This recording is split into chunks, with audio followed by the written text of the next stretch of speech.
sebagai amal ibadah yang luar biasa. Insya Allah yang berangkat umrah surga, kita pun yang nganterin dengan gembira bahagia surga. Amin. Itu enaknya nganterin orang umrah, walimah safar orang umrah, enak. Kita tak berangkat pun karena kita gembira, asal jangan sempit hati. Dia lagi umroh, jangan begitu. Mesti lega hatinya. Ya Rob, alhamdulillah saudara saya, tetangga saya bisa umroh, saya gembira, saya lega hati. Insya Allah yang begitu masuk surga izin Allah Subhanahu wa Ta'ala. Pertama itu yang saya sampaikan. Yang kedua, apa hikmah dari umroh? Saya cerita sedikit. Nanti Pak Haji dan rombongan take off dari Bandara Soekarno-Hatta. Ngerti take off nggak Pak? Hah? Bukan teko, teko isi air. Take off, terbang dari mana? Dari Bandara Soekarno-Hatta menuju ke Jeddah King Abdul Aziz. Kayak apa itu Jeddah King Abdul Aziz? Pokoknya mah dengerin aja dulu. Tadi ini saya bikin foto semua. Nih King Abdul Aziz, nih Madinah, nih Bandara Suta kan riweuh lama teh. Akhirnya insya Allah teman-teman rombongan ini berangkat dari mana? Dari mana? Dari Suta ke Jeddah. Dari Jeddah langsung ke Madinah. Di Madinah kira-kira 6 hari ibadah di sana, sholat, zikir dan lain-lain. Zarah di sana, zarah ke makam yang mulia baginda Nabi besar Muhammad SAW. Zarah ke Baqi. Allahu Akbar. Ini yang disebut oleh Nabi saat beliau setiap tahun itu selalu datang ke Baqi dan beliau berdoa, Allahumma gfir li ahlil baqi'il gharqad. Setiap tahun selalu begitu datang ke Baqi. Ya Allah, ampuni seluruh penghuni Baqi, para sahabat, syuhada, sholihin. Saya berharap nanti Bapak Ibu zarahlah ke Baqi. Kalau tak boleh masuk sama askar dari gerbang, ucapkan doa. Kalau tak boleh, mudah-mudahan boleh. Kadang-kadang moto boleh, berdoa jangan. Bisalah berdoa, meskipun berdoanya tak dilisankan dalam hati. Kalau tak boleh, maklumlah. Di sana kan agak beda-beda dikit, tapi tetap saudara kita. Hadirin yang dirahmati oleh Allah Subhanahu wa Ta'ala, saat berzarah ke makam Nabawi, ucapkan salam. Assalamu alayka ya Rasulullah, assalamu alayka ya Nabi Allah, assalamu alayka ya Khalilullah, assalamu alayka ya Safiyullah. Banyak banget salamnya. Ya udah yang bisa aja. Assalamu alayka ya Rasulullah. Bener-bener di depan itu soalnya. Assalamu alayka. Kalau nggak nangis jago itu di depan makam Nabi. Kalau sampai nggak nangis keras banget itu hati. Di depan makam baginda Nabi Muhammad SAW. Meskipun sebentar bisa jadi. Mudah-mudahan bisa agak lama Pak Haji dan kawan-kawan. Amin ya Rabbal Alamin. Biasanya suka didorong-dorong sama askar. Ayo lewat, ayo lewat. Mudah-mudahan bisa agak lama. Termasuk jangan pernah lupa datang ke Raudhah, tempat keseharian baginda Nabi Muhammad SAW, berdoa dan lain-lain. Itu Raudhah di situ. Salah satu tempat mustajab di Madinah adalah Raudhah. Berdoalah di situ, masuklah ke situ. Salat sunnah, kalau pas malam hari salat sunnah tahajud jangan lupa di situ. Mumpung di Raudhah, minta kepada Allah. Kuat banget itu athar ijabah di Raudhah. Apalagi tentu jangan lupa juga berdoa di Masjid Nabawi. Saya dengar dari Ustazah Neneng Hasanah, hotelnya selalu tak jauh dari masjid. Mudah-mudahan, amin. Kadang bagi ibu-ibu kadang-kadang kalau jauh agak-agak ya capek lah. Kan ibu agak lama dan lain-lain. Tapi kalau umroh tak boleh banyak dandan, apalagi pada saat sudah umrohnya. Wangi-wangi tak boleh. Hadirin yang dirahmati oleh Allah, 6 hari di Madinah, berangkatlah ke Mekah untuk umrah. Nanti pas di Bir Ali, nggak apa-apa, saya jelaskan berulang-ulang. Jangan ngerasa bosan mendengarkan penjelasan tentang umrah dan haji. Jangan, apalagi yang belum, yang sudah pun jangan bosan. Supaya benar-benar faham kita, enak ibadah faham itu. Sampai di Bir Ali, mungkin sejak di Madinah sudah pakai kain ihram, mungkin. Nanti begitu sampai Bir Ali, sampai Mikot, kita niat ihram di sana. Nanti Pak Haji dan kawan-kawan niat ihram. Boleh diikuti semua meskipun belum berangkat, kali aja tahun depan berangkat. Amin. Labbaik Allahumma umratan. Labbaik Allahumma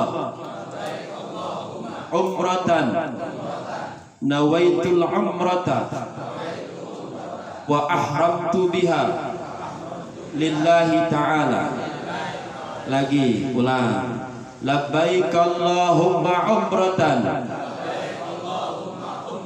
Nawaitul umrata wa ahramtu biha lillahi ta'ala. Alhamdulillah. Meski belum berangkat, minimal sudah hafal niat ihram. Labbaik Allahumma umratan ya Allah, aku penuhi panggilanmu untuk melaksanakan ibadah umrah.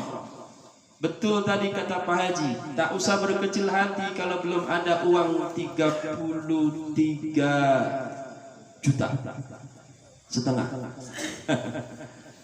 Tak usah berkecil hati kalau belum punya uang segitu. Kalau Allah sudah memanggil, Nabi Ibrahim memanggil, maka insya Allah berangkat. Amin ya rabbal. Tak usah berkecil hati. Apalin niat dari sekarang. Apal-apal niatnya itu belum angkat. Nawaitul umrata, saya berniat umrah. Wa ahramtu biha, dan saya berihram karena sebab melaksanakan ibadah umrah. Karena siapa? Lillahi ta'ala, karena Allah. Maka saya titip pesan, barangkali kalau keterima usul saya, niat yang bagus sejak berangkat, niatnya ibadah, bukan yang lain-lain, tapi niatnya ibadah. Bukan berarti tak boleh belanja, tapi niat dari rumah tetap mesti ibadah. Jangan diniatin belanja datang ke sono, sayang 33,5 juta. Masa niatnya belanja? Sayang. Niat ibadah karena Allah. Insya Allah malam ini dibuktikan ada kegiatan khataman keliling. Beberapa malam lalu, malam Senin juga di rumah Ustaz Anwar, guru kita Ustazah Neneng, juga kita adakan walimatus safar. Ini pertanda benar-benar seluruh jamaah ini niatnya lillahi ta'ala. Amin ya rabbal. Sampai di mana? Di Makkah, lebih kurang perjalanan 4-5 jam naik bis.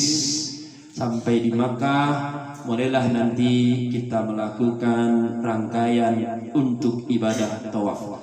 Sejak ihram tadi pun, sejak mikot tadi pun, rangkaian umrah sudah dimulai. Sejak itu ucapan dijaga, pandangan dijaga, pendengaran dijaga. Baiknya talbiyah saja. Labbaik Allahumma labbaik, labbaik la syarika laka labbaik, innal hamda wan ni'mata laka wal mulk la syarika lak. Itu saja diulang-ulang.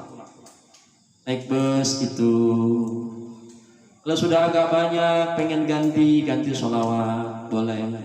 Kalau sudah agak banyak ganti doa, zikir, silakan. Baik lagi talbiyah, terus saja begitu. Lah kalau ketiduran, tidur, bibis kan? Bisa enak, mantap. Bangun, talbiyah lagi, terus saja begitu. Nanti dibimbing sama pembimbing umrah. Sampai di Mekah, siap-siap kita untuk melakukan tawaf. Bapak Ibu, tawaf secara bahasa muter keliling. Jadi kalau Bapak nggak mau sampai ke masjid, lagi tawaf itu muter di masjid nggak masuk-masuk, lagi tawaf, latihan tawaf. Tawaf secara bahasa artinya berkeliling muter. Tapi tawaf secara istilah berkeliling yang bentuknya ibadah dan khusus mengelilingi Ka'bah dengan ketentuan dan syarat tertentu. Ini ibadah, kenapa mesti berkeliling 7 kali? Ceritanya begini. Ceritanya di langit ke-7 sesuai dengan sumpah Allah, wal baitil ma'mur, demi Baitul Ma'mur, tempat tawafnya para malaikat. Dalam kitab Sahih Al-Bukhari, yadkhuluhu sab'una alfan minal malaika. Setiap hari yang masuk ke Baitul Ma'mur itu 70.000 malaikat. Ngapain? Tawaf dia, berkeliling. Setiap lapisan langit, langit ke-7 ada tawaf, langit ke-6, 5, 4, 3 sampai yang terendah langit dunia ada Baitul Izzah, di situ pun tawaf malaikat. Apa yang dibaca? Subhanallah walhamdulillah wa la ilaha illallah Allahu akbar. Nabi Adam diturunkan ke bumi, di bumi Nabi Adam merindu seperti halnya yang biasa beliau lihat di atas para malaikat bertawaf. Akhirnya kata Allah, sudah bangunlah Ka'bah. Jadi sebenarnya yang pertama kali meletakkan pembangunan Ka'bah itu Adam alaihis salam. Nabi Adam tawaf. Berapa kali tawafnya? 7 kali. Apa sebab? Di 7 langit para malaikat tawaf terus. Cuman kalau malaikat sekali tawaf udah terus Pak sampai hari kiamat. Lah kalau kita mah 7 kali juga udah cukup lah. Insya Allah memenuhi tawafnya malaikat langit pertama sampai langit ke-7. Dan di atasnya Baitul Ma'mur, di bawah itulah Ka'bah al-Musyarrafah. Tawafnya ke kiri. Jadi ibadah ini nggak main-main Pak. Ini ibadahnya malaikat, serius.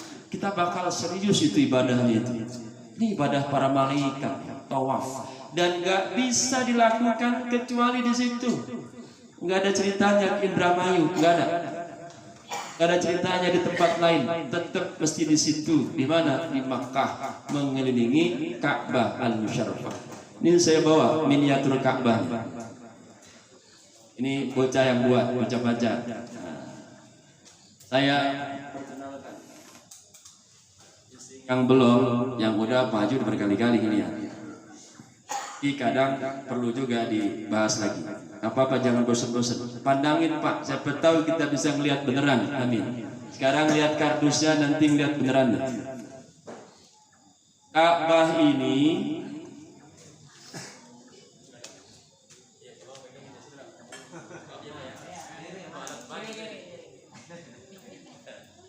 ini Ka'bah ini duduknya biasa normal duduk. Asih. Ka'bah ini, maaf para jamaah, tiangnya ada 4. Kita kenalin dulu bagian-bagian Ka'bah. Yang ini namanya Rukun Hajar Aswad. Boleh diputar Bang? Rukun Hajar Aswad. Kenapa Rukun Hajar Aswad? Karena di sininya ada batu dari surga. Hajar batu, Aswad hitam, tapi nggak hitam benar-benar hitam sebenarnya. Hitam tapi ada merah-merah dikit kalau di zoom out tuh. Di sini dilapisi perak, nggak usah tanya asli apa palsu, asli pokoknya perak. Nggak usah tanya-tanya ke askar nanti, nggak usah. Satu Rukun Hajar Aswad karena ada batu Hajar Aswad. Yang kedua ini namanya Rukun Iraqi. Kenapa Rukun Iraqi? Karena lurus ke sini negara Irak. Tapi jauh, nggak di situ, jauh, tapi situnya Irak. Ini Rukun Syami. Kenapa Syami? Karena kesananya lurus negeri Syam, Syria sekarang sebutnya. Lurus ke sana. Ini Rukun Yamani karena kesananya negeri Yaman. Ulang Pak. Rukun Hajar Aswad, Rukun Iraqi, Rukun Syami, Rukun Yaman. Ini pintu Ka'bah. Pintu Ka'bah.